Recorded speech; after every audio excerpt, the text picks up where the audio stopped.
alaikum wa rahmatullah. Yan uwa barkanmu da warhaka, barkanmu da ƙara kasancewa tare da ku a cikin wani sabon shirinmu wanda za mu koya muku yadda za ka yi CCTV ɗin gidanka tare da wayarka ta Android. Da haka kada ku manta ku danna subscribing sannan ku danna alamar ƙararrawa. Kai tsaye ka shigo cikin Play Store ɗinka kamar haka.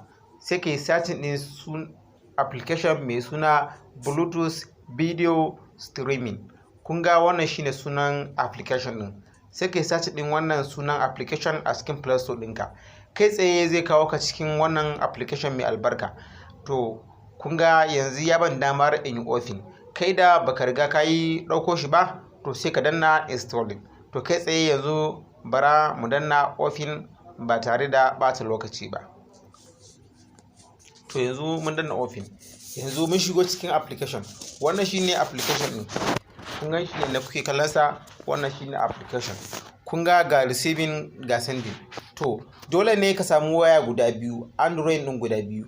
Ɗaya wadda za ta ke kallo maka abin da ke faruwa a cikin gida, ɗaya kuma wadda za ka ke kallon abin da ke faruwa a cikin gidanka. To idan ka ɗauko wannan application ɗin sai ka tura wa ɗayar wayar taka wadda kake so ka yi amfani da ita. Yanzu idan ina so in karɓi saƙo sai in danna receiving, wadda kuma nake so ta min recording sai in danna mata sending. To yanzu misali in danna receiving, mana ina so zan karɓa, sai ka danna allow. To yanzu Bluetooth dina ya yi open.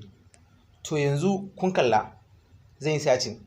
To yanzu idan ina da waya, yanzu already ban da wata waya a hannuna, yanzu da a ce ina da wata waya a hannuna, idan na danna mata sending, to ni kuma zan danna searching sai in danna allow. Kun ga gashi na ansa allow, sai in danna allow.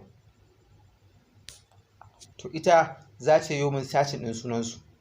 Kun kalla wannan su ne abin da suke a kusa na Bluetooth. To idan ta samu wannan sunan Bluetooth ɗin wannan wayatawa, to ina dannawa wannan waccan waya tana mai recording, ni kuma a nan ina kalla. Kuma abin burgewa a cikin wannan application yana aiki ne ba tare da wai network ba sai kana da data ko wani abu ba. Yana aiki da free, ba shi da wata problem. Da haka kada ku manta ku danna subscribing sannan ku turawa abokananku domin cewa wasu za su ƙaru da shi. Sai kuma abu na biyu shine mutum idan zai aje wayarsa zai recording, to ya aje ta inda ya kamata. Kar aje gurin kama barawo ya kama ka. Kar ka je gurin ka kalli abin da ke faruwa a cikin gidanka wani to kun dai gane sauran. Naka mun gode.